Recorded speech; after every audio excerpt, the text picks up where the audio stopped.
Okay. Good evening, everyone. Welcome to the DeKalb Planning and Zoning Commission meeting for this Monday, August 21st, 2003. Could we begin with a roll call, please? Becker, Here. O'Flaherty, Here. Pena Graham, Stoker, Here. Wright, McMahon, Here. Maxwell, Here. 5 present. Thank you very much. We'll move to the approval of the agenda. If there are any additions or deletions, please note now. If not, I will ask for a motion to approve.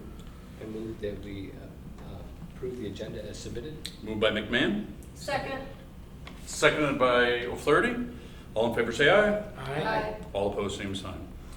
We will go to the approval of the minutes from July 17th, 2023. If there are any, again, additions, deletions, or corrections. If not, I will ask for a motion to approve. I move we accept the minutes from July 17th as submitted. Motion by McMahon. May I have a second? Second. Seconded by Becker. All in favor say aye. Aye. Aye. All opposed, same sign. This is the public participation portion of the show. If anybody has anything that they would like to speak to that is not on the agenda, you may come forward now.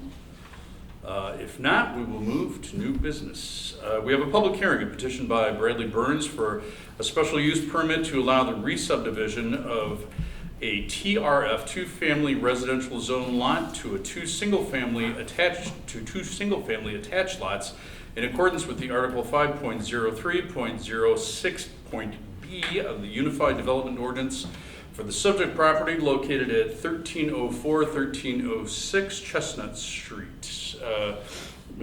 I believe we have a presentation from Mr. Burns. Yes.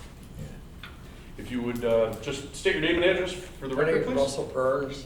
I'm representing my son here, Brad. Brad's here too, so Thank you. I just had to be his own man. He's an attorney. Basically what we have here is Brad purchased this about 7 or 8 years ago. And the one tenant in the right-hand side, if you look at it, which would be 1304, has been a good tenant of his for ever since he's owned it.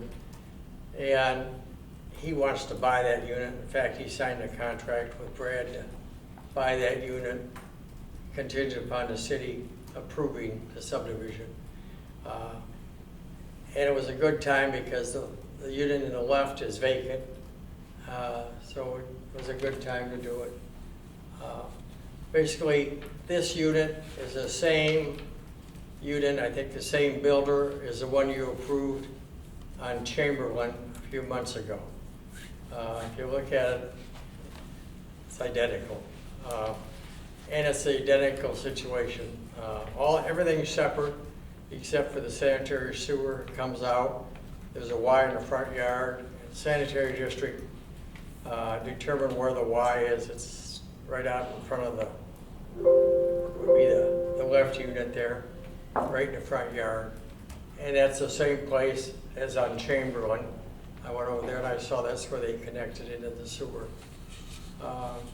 So before the plat would be approved, he would dig that up and bring a separate sewer line out to the road so that HPN separate sewer. They're already on separate water, separate electric and everything else. So, and we think, as far as planning, we think it's a good idea, as far as the city's concerned, to have owner-occupied units rather than rental units. I think it adds this stability. I think that's all we have to. Okay. Anybody got any questions? Thank you, Mr. Burns. We have a staff report. Yes, as Mr. Burns noted, seen a few of these before, recently on Lewis Street in Chamberlain, within the last year also.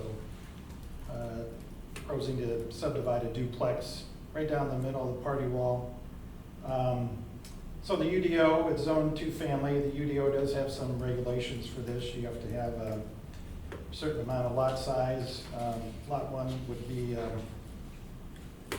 about 6,500 square feet. Lot 2, about 5,300 square feet. It'll be sold separately. They have to connect separate utilities. The water's already connected. They will be having separate sanitary sewer lines. So the minimum lot width is 25 feet, which I have. The minimum size of the lot must be 3,500 square feet, so they meet that also. There's no setback on the common lot line down the middle. That's removed in this process. As I mentioned, utilities, it must be separate. They also must submit, which they have, a shared wall agreement, which covers the maintenance of that shared wall between the two units. That is required. They've submitted that already. We've approved a few of these in the past, mostly 2000, 2010. There's a handful approved in this area, particularly along, I believe it was Moloff Street and Cedar Street in this area. So nothing new. It's good to have separate from rental to ownership. Is a good thing, so we do encourage these as they go through the process. So they meet all the findings of fact that are in your staff report. We didn't receive any written comments from any of the neighbors. There's a sample motion prepared that approves the special use, approves the subdivision plat. There's a close-up of it that shows the lot line down the middle of the lot. And we're recommending approval subject to the all staff comments being addressed prior to recording. And also something new, the two dwelling units shall remain compatible in relation to the colors, materials, and architecture.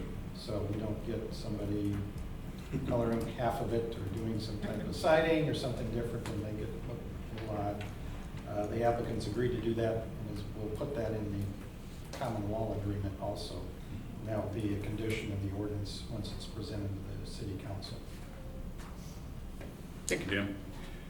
If there's anybody else that would like to speak to this petition, if not, we'll close the public hearing and open it up to comments and questions by the commission. Seems pretty straightforward. Rinse and repeat. If not, I will ask for a motion to approve.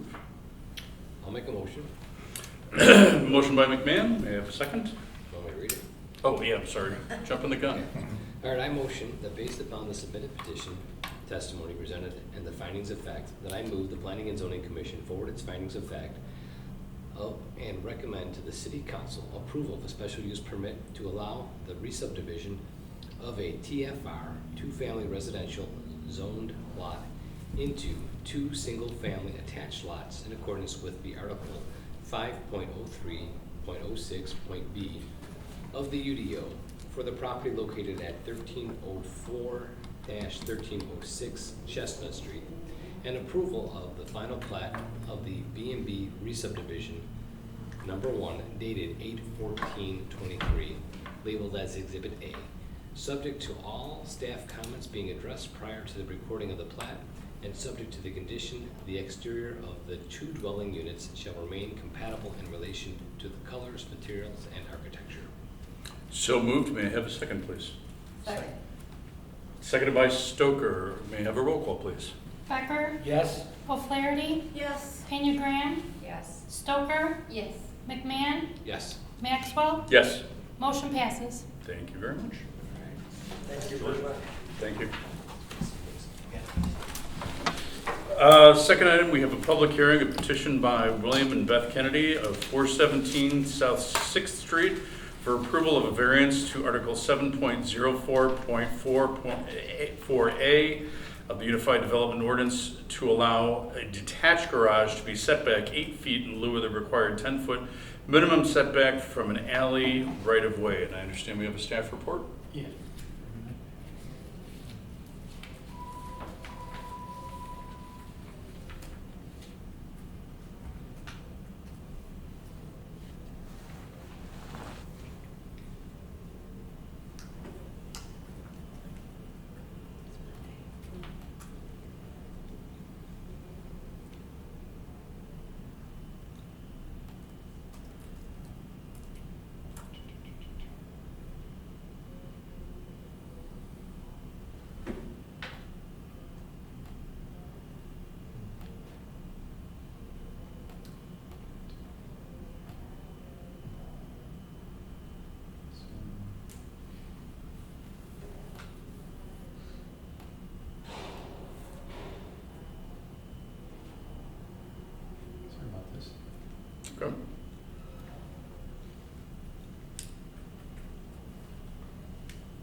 apologize. Let's see, I'm trying to get the other, which I did have saved.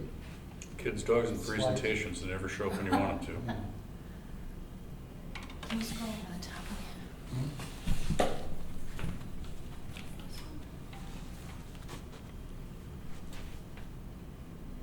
I had the other saved. This one.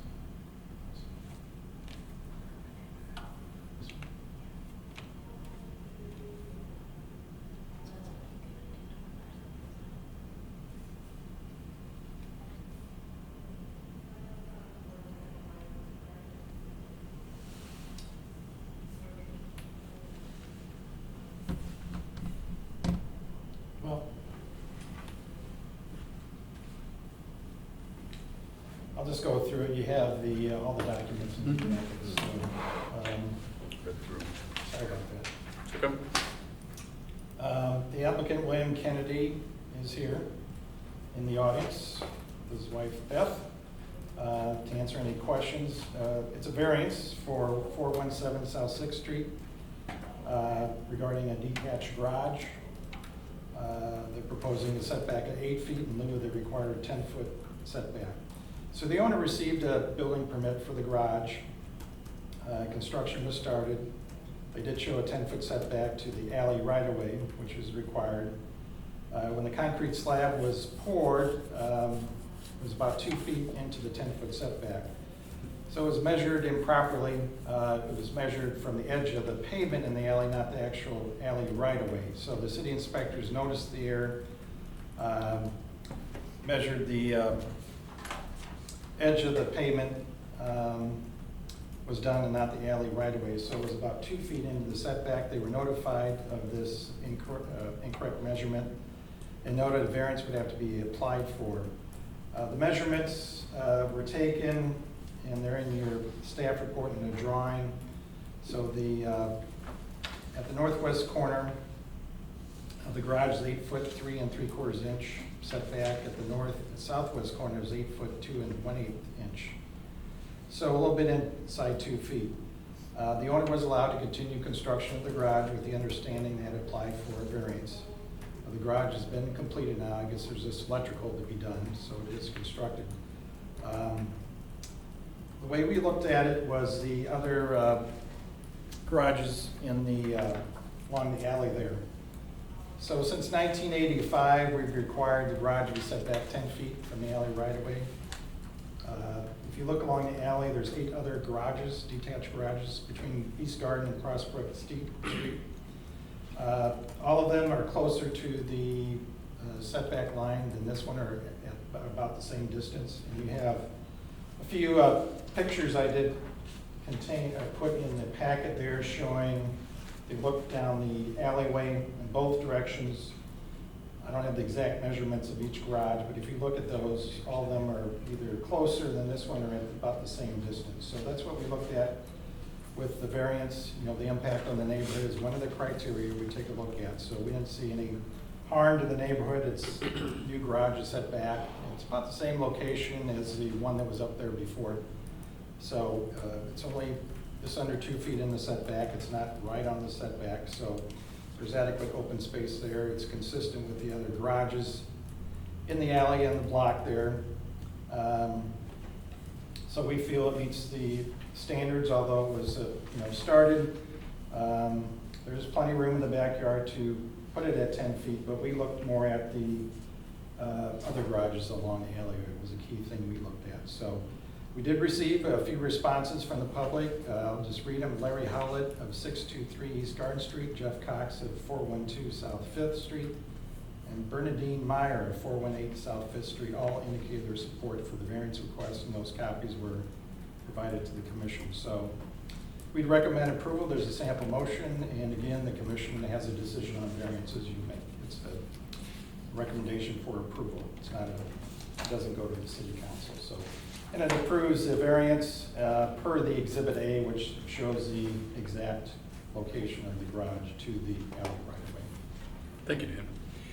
Again, if there's anybody from the public that would like to speak to this, you're more than welcome to. Nobody flooding in, huh? Thought you would have the other garages here for support. If not, I'll close the public hearing and I'll open it up to comments and commission. This was a softball, so. Yeah, I mean, it's consistent with the other garages that are in. 3 neighbors saying, go ahead. We Exactly. support it, so. We don't want it to feel isolated. I don't see any reason. Okay. Any other comments or suggestions? If not, I will ask for a motion to approve. I'll make it. Based on submitted petition, testimony presented, and findings of fact, I move that the Planning and Zoning Commission approve a variance to Article 7.04.4A of the United Development Ordinance to allow an attached garage to be set back 8 feet in lieu of the required 10-foot minimum setback from an alley right of way for the property located at 417 South 6th Street, as shown on Exhibit A of the staff report. Thank you, Mr. Becker. So moved. May I have a second? Second. Seconded by Stoker. May I have a roll call, please? Becker, Yes. O'Flaherty, Yes. Pena Graham, Yes. Stoker, Yes. McMahon, Yes. Maxwell. Yes. Motion passes. Thank you very much. Thank you. Enjoy your garage. We needed it, was like leaning over. Yeah. It was getting real dangerous, it was like Good there. 5 years old. All right, thank you. You're very welcome. Have a good evening. Staff reports? Yeah, next commission meeting is Tuesday, September 5th, day after Labor Day. We have one hearing. It's for the Golden property. We sent a link to the notice. It's at 130 acres northeast corner of Peace Road in East Gerler for annexation, rezoning. There's no end user this time. It's 4 buildings shown, industrial. So the applicant would like to get it annexed, zoned in, and a conceptual plan, so to speak, approved. And then when an end user comes in, it'll probably be different layout, and we'll probably have to come back to the commission, go through that process. So that's one hearing on the 5th. The second meeting in September is on the 18th. We'll have at least one hearing, probably 2. We did get a special use permit from the school district for special use permit for the expansion of the NIU School of Nursing on Normal and Ridge. They're going to do an addition. That's a special use permit for an elementary school in the residential district. We'll probably have another hearing also that night. The last council meeting, 24th of July, the council did approve the Naring Electrical Works rezonings that the commission recommended for approval, so that was approved unanimously by the council. Excellent. That's all I have. Good. It's a short one. Any other comments, suggestions? Sorry, I was late. I went to the wrong building. I think 3 of us did. I have no idea what you're talking It's been a long time. However, I How dare did grab you. a book, Yeah. apropos to nothing. Okay, if not, I will ask for a motion to adjourn. So moved. Moved by Mr. Becker, I second. seconded by O'Flaherty. All in favor, say aye. Aye. All opposed, same sign. Thank you very much. Have a lovely evening. Thank you. Yeah, so let the speculation begin on the player to be named later. 133 acre Yes. station. Oh, yeah. That'll There's create a buzz. nobody this time, no end user, so. That's It's not a a big- secret, it's in a project name, it's just. Oh, it is just